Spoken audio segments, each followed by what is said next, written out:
As Anna Sophia spoke, she felt the tightness in her chest loosen. Her spine seemed to lengthen. A crowd was gathered in the hallway, eyes on her. Usually her hearing aids turned the constant background noise of the school into a fretful buzzing inside her brain. But now silence, total rapt attention. And then she picked me up as if I weighed nothing, placed me on her shoulders, and leaped. So fast, so high, for a moment I thought we were flying. The ground was a blur far below. The stars seemed close enough to grab. There in midair I asked her, "Who are you?" And she smiled and said, "Who, me? Why, I'm Squirrel Girl." Squirrel Girl, Squirrel Girl. She could see lips repeating the name with wonder and excitement. Except for the somebodies. They looked at one another and shrugged. Ike, a boy with brown hair sweeping across his forehead, was talking for a bit before Anna Sophia looked at him, so she didn't catch it all. But at the end he maybe said, "A girl who looks like a squirrel?" Jude, a boy with even sweepier hair, said something else to the group, but by the time she looked at him, she'd missed too much of it to guess the rest.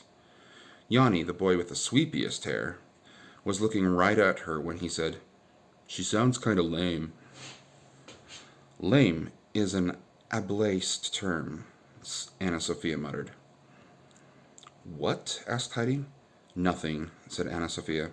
She could feel a powerful glare coming on like some people felt the approach of a migraine. "Okay, you can go now," said Heidi. The crowd dispersed. Anna Sophia exhaled. But someone remained. Straight dark hair almost to his shoulders. Vin Tang. His desk had been next to hers in 5th grade. Or was it 6th? They'd been on the same math heroes team, and he used to fold origami horses and leave them on her chair. She'd been certain he'd forgotten about her until last night, when he'd called her by name. For sure he'd forgotten about those little paper horses, but she still used one as a bookmark. He waved to get her attention. "Hey, hi." He smiled, then looked at his feet, and then back again. "Hey, Vin. Would you come with me? I want to show you something." He led her away from the cafeteria to the quiet back hallway by the music room. Suddenly there before her were the dozen characters who'd stuck her in a pillory just last night. Her stomach turned cold. She started to back away. "Wait," said Vin. 2 others unrolled a 10-foot parchment and held it up like a banner.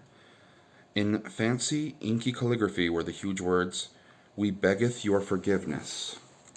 You're sorry?" asked Anna Sophia. Vin shrugged. "Yes, but we're sorry."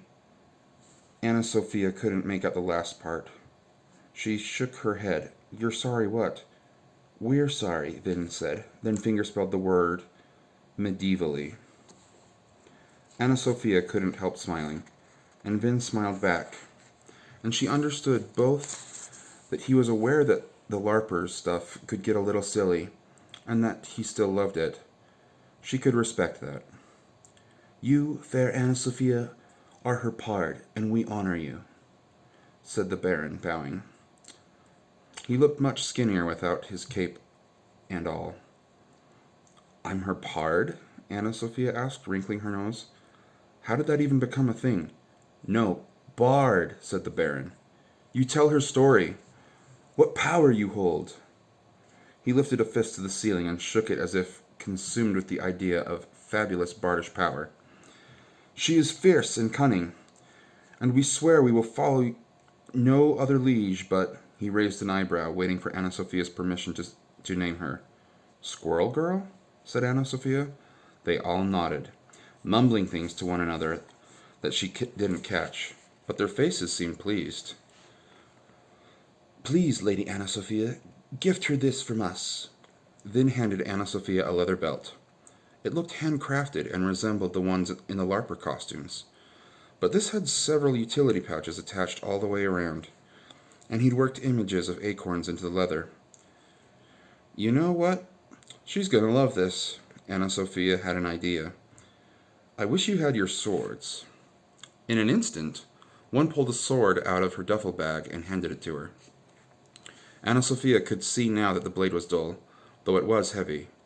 A prop more than a weapon, but a prop that could definitely clunk someone pretty hard on the head. Kneel, Anna Sophia said grandly. All dozen dropped gratefully to a knee.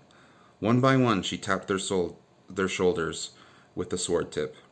I dub you, each of you, a Squirrel Scout, the very first Squirrel Scouts, sworn to uphold justice, defend the weak, inspire the strong, and be valiant servants to our hero, Squirrel Girl. They lifted their fists into the air and repeated, Squirrel Girl! Anna Sophia tried very hard not to laugh out loud, and yet at the same time she almost felt like crying, like happy crying.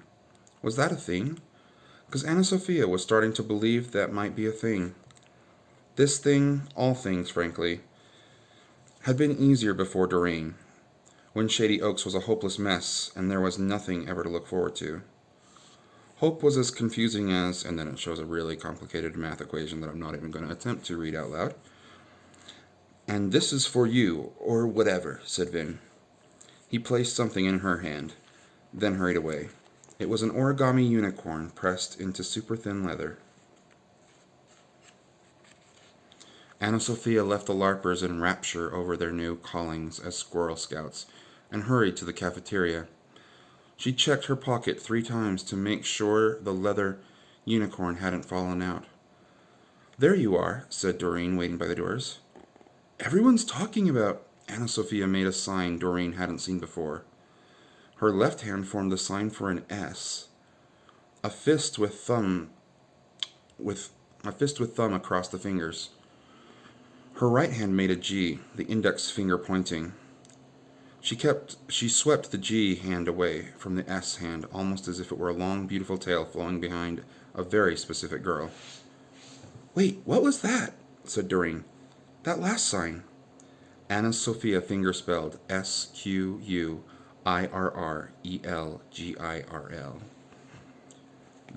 This? Doreen swept the G away from the S. This means me? Her mouth hung open. Her eyes were wide and glinty.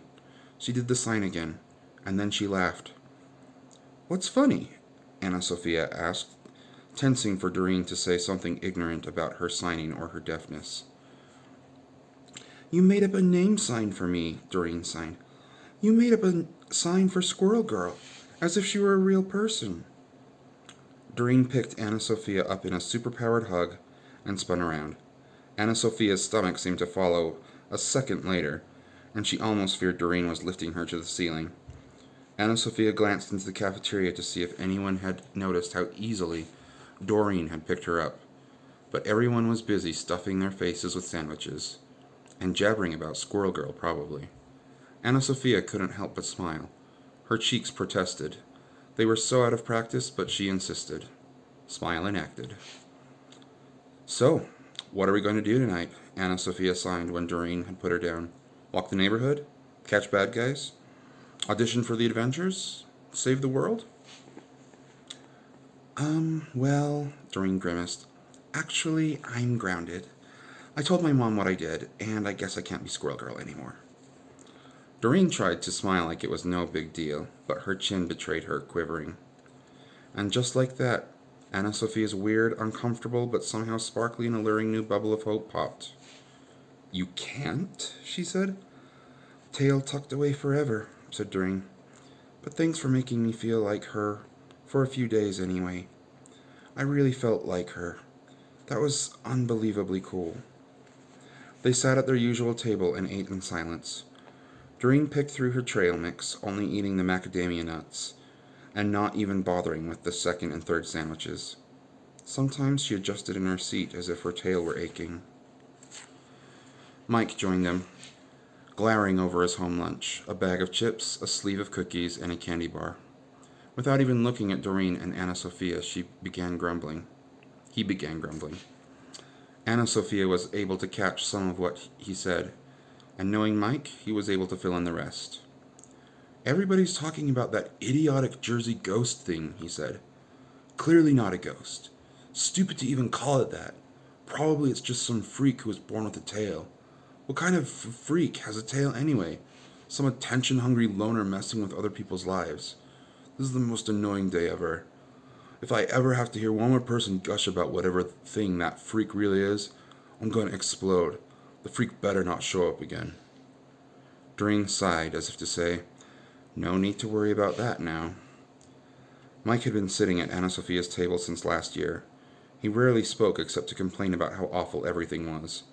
And honestly, she'd never really disagreed with him. Then entered Doreen, bursting like a fireball of optimism. Only now that fireball seemed extinguished.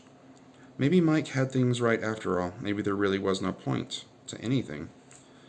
Anna Sophia pulled her notebook out of her bag.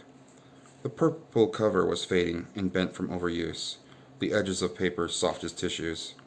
She flipped through the notes she'd been taking for the past 2 years, again scanning for a pattern.